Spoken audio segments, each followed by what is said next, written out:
coisa que eu tenho certeza que não é o tempo de profissionalismo da pessoa como programador que define isso, tá.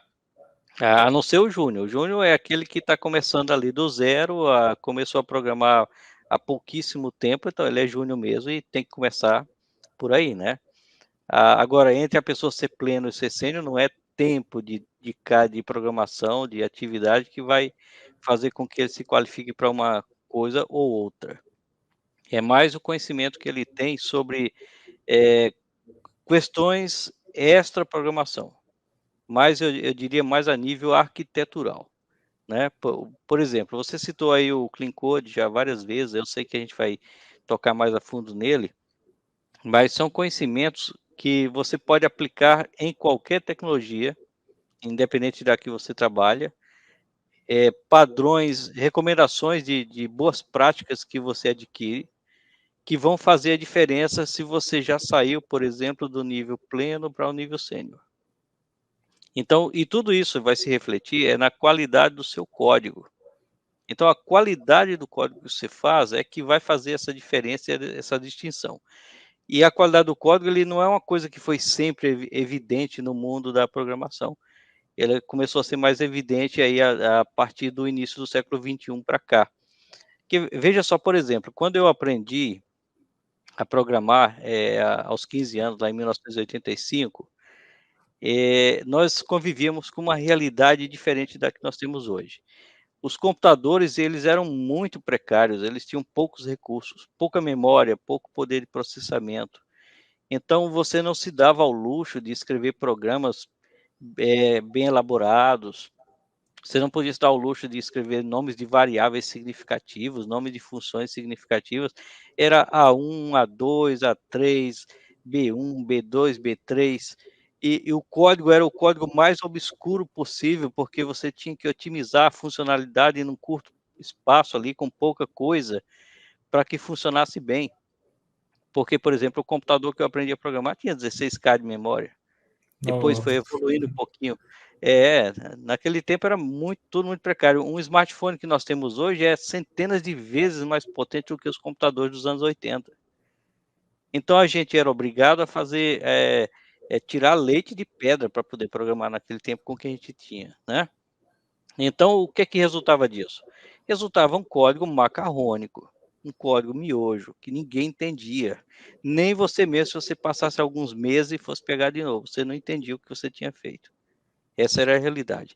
E aí também nós não tínhamos naquele tempo aquele conceito que existe hoje de um time de trabalho, todos trabalhando no mesmo projeto, as pessoas compartilhando código, reusando código, um pegando o código do outro, lendo, compreendendo e dando sequência. Não existia isso naquele tempo. Então a gente tinha que começar e, fazer o meio de campo e terminar o programa sozinho. Então o programa era do programador, não era de uma equipe. Então você podia até ter vários programadores numa empresa, mas cada um estava cuidando de um projeto sozinho, não tinha compartilhamento, você era dono daquilo. E se você herdasse um código legado de outra pessoa que entrou lá, problema seu, porque você ia penar para poder entender o que o outro fez. E o outro que chegasse depois de você também era problema dele, que você deixou uma coisa lá que ninguém sabe como é que funciona, mas ninguém sabe como foi escrito. E ele ia se virar para fazer isso. Então hoje não existe, né. Naquele tempo, nós não programávamos para outras pessoas, a gente programava para a máquina, puramente para a máquina. Já hoje você não programa para um computador, os compiladores primeiro, os computadores estão cheios de recursos, sobrando recurso. Os compiladores são muito eficientes, então para ele não importa se você escrever um código bem escrito, mal escrito, macarrônico, não importa. Ele vai compilar e o resultado final vai ser o mesmo. Só que hoje você compartilha código e reusa código com outras pessoas, então acaba que o programador de hoje ele programa para outro ser humano. Ele não programa mais para uma máquina.